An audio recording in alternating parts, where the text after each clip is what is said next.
എറണാകുളം ജില്ലയിലെ പറവൂർ താലൂക്കിലുള്ള ചേന്നമംഗലം പഞ്ചായത്തിലെ ചരിത്രപ്രസിദ്ധമായ കോട്ടയിൽ കോവിലകം ശ്രീകൃഷ്ണസ്വാമി ക്ഷേത്രത്തിൽ ശിവരാത്രി ദിനത്തിൽ നിത്യബലിതർപ്പണം നടക്കുകയാണ്.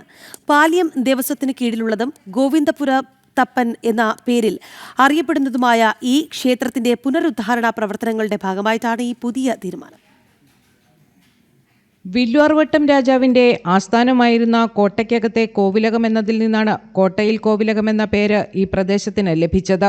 ഏകദേശം 250 വർഷത്തോളം അവഗണനയിലായിരുന്ന ഈ ക്ഷേത്രത്തിന്റെ ഐശ്വര്യം വീണ്ടെടുക്കുന്നതിനായുള്ള തീവ്ര ശ്രമത്തിലാണ് ക്ഷേത്രഭരണ സമിതിയും ഭക്തജനങ്ങളും.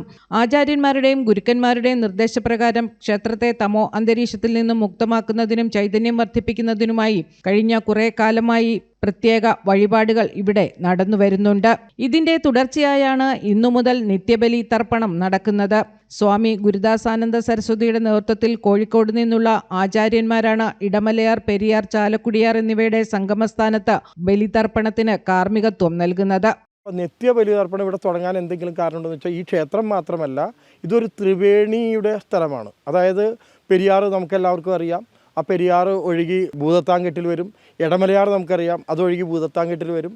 ഭൂതത്താൻകെട്ടിൽ നിന്ന് ചേലമറ്റം, ആലുവ വഴി മാഞ്ഞാലി, പറവൂരെത്തുമ്പോൾ ചാലക്കുടിയാറും കൂടി ചേരുമ്പോൾ വലിയ 3 നദികൾ അല്ലെങ്കിൽ പെരിയ ആറുകൾ 3 എണ്ണം ചേർന്ന് ത്രിവേണിയായി ഒഴുകുന്ന തീരത്ത് നമ്മുടെ ഹിന്ദു ആചാരപ്രകാരം അങ്ങനെയുള്ള പുണ്യതീർത്ഥത്തിൽ ത്രിവേണിയിൽ ബലിതർപ്പണങ്ങൾ ചെയ്യുന്നത് വളരെ നല്ലതാണ്. ഇവിടെ ആരംഭിക്കാൻ പോകുന്ന യാഗത്തിന് ശേഷം ഗംഗ ആരതിക്ക് സമാനമായി ത്രിവേണി ആരതിയും സംഘടിപ്പിക്കും.